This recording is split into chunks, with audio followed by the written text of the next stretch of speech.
Assalamualaikum warahmatullahi wabarakatuh. Halo teman-teman, ketemu lagi nih dengan aku Septi Afriani.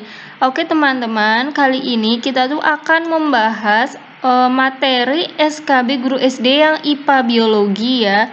Dari kemarin-kemarin kan matematika dan fisika. Nah, materinya tuh tentang sistem pencernaan manusia. Yuk kita mulai. Teman-teman, sistem pencernaan manusia kan dimulai dari mulut. Jadi itu makanan bakal dicerna secara kimiawi dan mekanik. Mekaniknya oleh gigi dan kimiawi oleh enzim. Enzim ptyalin atau amilase yang berfungsi untuk mengubah karbohidrat jadi glukosa. Selanjutnya akan masuk ke kerongkongan. Nah, di sini tuh akan terjadi gerak peristaltik, gerak meremas-remas terus mendorong makanan masuk ke lambung. Nah, di lambung itu ada beberapa enzim. Buat mengingat tuh pakai ini aja teman-teman, lambungku perih. Jadi lambung itu ada enzim perih gitu ya nyingkatnya.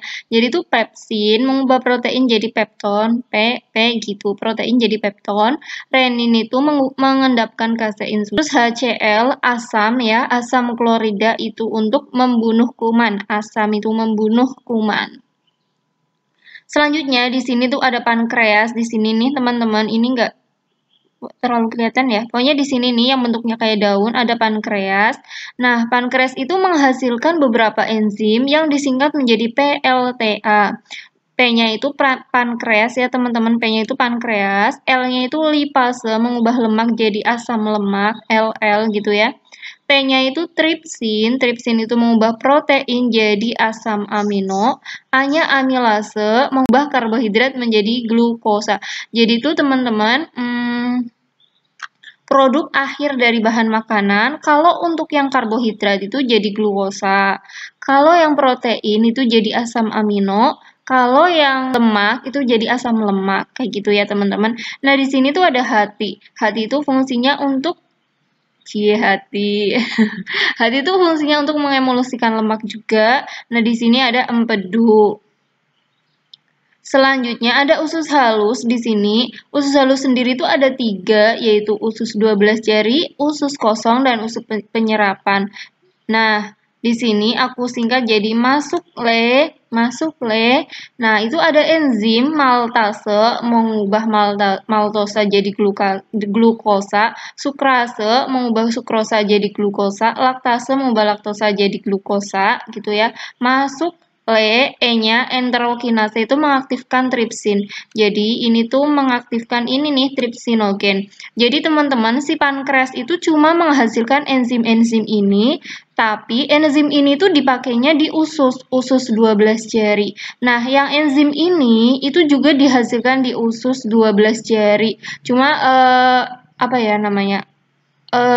Kebanyakan buku tuh menyebutnya dihasilkan di usus halus gitu ya, karena usus 12 jari itu bagian dari usus halus. Usus besar. Jadi di sini itu terjadi penyerapan air gitu teman-teman. Aku tuh emang sengaja membuat materinya singkat, jadi teman-teman bisa browsing di channel yang lain atau browsing di Google ya, karena aku yakin teman-teman pasti udah ahli kalau soal materi pencernaan. Jadi aku fokus ke soal dan pembahasannya. Soal nomor 1, perhatikan gambar berikut. Proses pencernaan yang berlangsung di bagian nomor 4 dan 5 adalah titik-titik.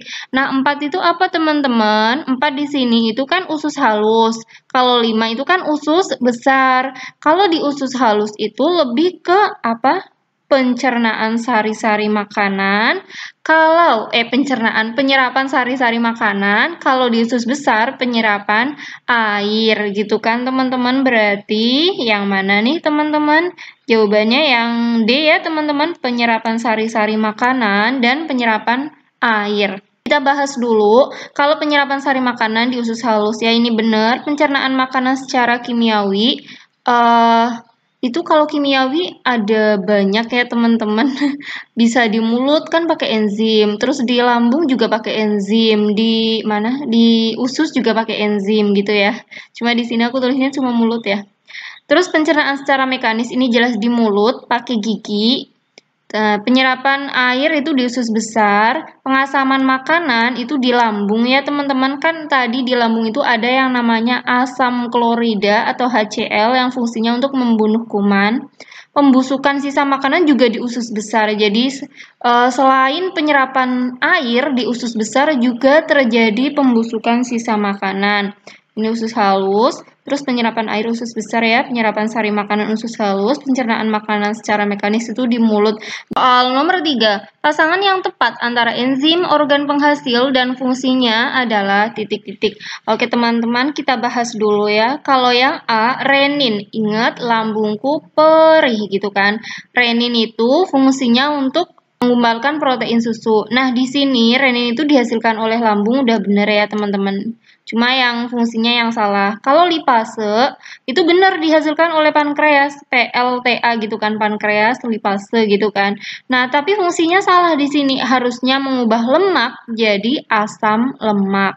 Lipase lemak jadi asam lemak. Nah, kalau yang C, enterokinase itu di lambung salah ya teman-teman. Ini tuh harusnya di usus halus.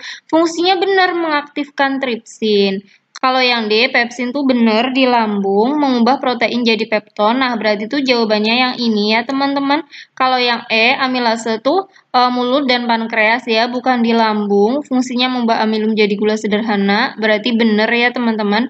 Yang ini fungsinya, cuma ini salah. Jadi jawabannya itu yang D, kayak gitu ya, teman-teman. Buat teman-teman yang masih belum hafal enzim-enzim, teman-teman bisa browsing lagi fungsi-fungsinya kayak gitu, ditulis, dirangkum kayak gitu ya teman-teman. Soal nomor 4, perhatikan proses pencernaan kimiawi berikut. 1. Perombakan laktosa menjadi glukosa. 2. Perombakan protein menjadi pepton. 3. Pengendapan kasein. 4. Pengaktifan enzim tripsin. 5. Perombakan protein menjadi asam amino. Proses pencernaan yang berlangsung di bagian X adalah titik-titik. Nah, teman-teman, di sini kita lihat ya gambarnya. Kalau X itu adalah gambar usus halus ya, teman-teman. Berarti kalau di usus halus itu terjadi apa aja? Kita bahas satu-satu. Kalau untuk yang nomor 1, perombakan laktosa jadi glukosa, itu di usus halus ya, oleh enzim apa? Laktase gitu ya. Kalau perombakan protein jadi pepton itu pasti teman-teman tahu. Di lambung protein jadi pepton itu enzim pepsin. Jadi sama-sama huruf P. Pengendapan kasein itu juga di lambung oleh enzim renin. Terus pengaktifan enzim tripsin itu di usus halus oleh enzim enterokinase tripsin. Kalau yang nomor 5, perombakan protein jadi asam amino itu juga di usus halus oleh enzim tripsin gitu ya.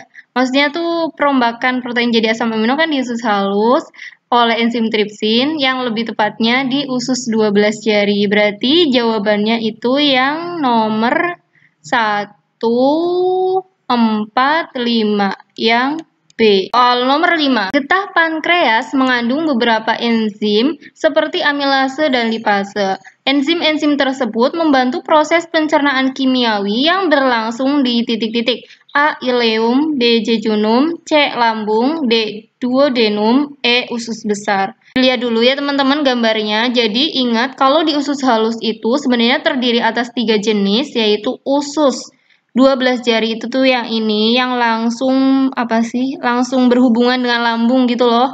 Yang ini. Terus habis itu ada jejunum. Jejunum itu usus kosong. Habis itu yang terakhir baru usus penyerapan atau ileum. Kalau jejunum usus kosong, kalau duodenum usus 12 jari. Enzim lipase dan amilase itu kan dihasilkan oleh pankreas. Cuma di sini nggak ada gambarnya ya? Ya pokoknya gitu ya, dihasilkan oleh pankreas.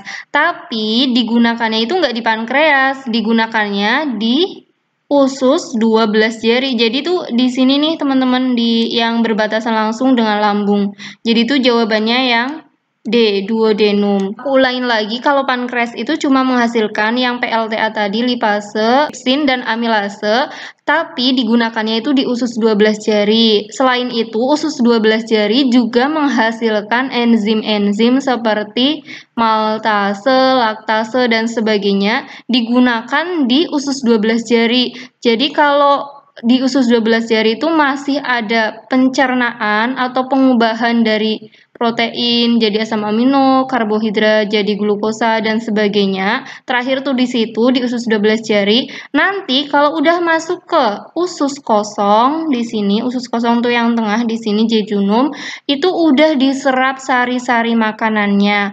Cuman belum selesai, nanti bakal dilanjutkan di usus penyerapan. Jadi usus yang terakhir di situ penyerapan sari makanan. Kalau udah selesai semua penyerapan sari makannya, barulah air diserap di usus besar, kayak gitu. Soal nomor 6. Akibat pola makan yang tidak teratur, Donna menderita penyakit yang ditandai dengan gejala-gejala nyeri di ulu hati, perut kembung, dan mual. Berdasarkan gejala-gejalanya, nama penyakit beserta organ yang diserang adalah titik-titik. Jadi teman-teman pasti udah tahu lah ya kira-kira yang mana nih, apendisitis, konstipasi, gastritis, diare, atau serostomia. Kalau apendisitis itu perandangan pada umbai cacing ya, berarti organnya di umbai cacing, bener. Konstipasi itu sama aja sembelit, itu susah buang air besar ya, karena penyerapan air di usus besar itu banyak atau berlebih. Jadi itu fesesnya menjadi kering, ini jelas di usus besar. Terus kalau gastritis itu peradangan pada mukosa lambung akibat iritasi, infeksi, dan ketidakteraturan pola makan. Berarti itu jawabannya yang mana nih teman-teman? Kan ini udah disebutkan pola makan yang tidak teratur. Berarti jawabannya itu yang C, gastritis di lambung. Kalau diare itu buang air besar secara terus-menerus di usus halus ya, bisa terjadi karena infeksi bakteri atau juga karena penyerapan airnya tuh sedikit gitu. Kalau yang serostomia itu penyakit pada rongga mulut yang ditandai dengan rendahnya produksi air ludah, jelas di mulut.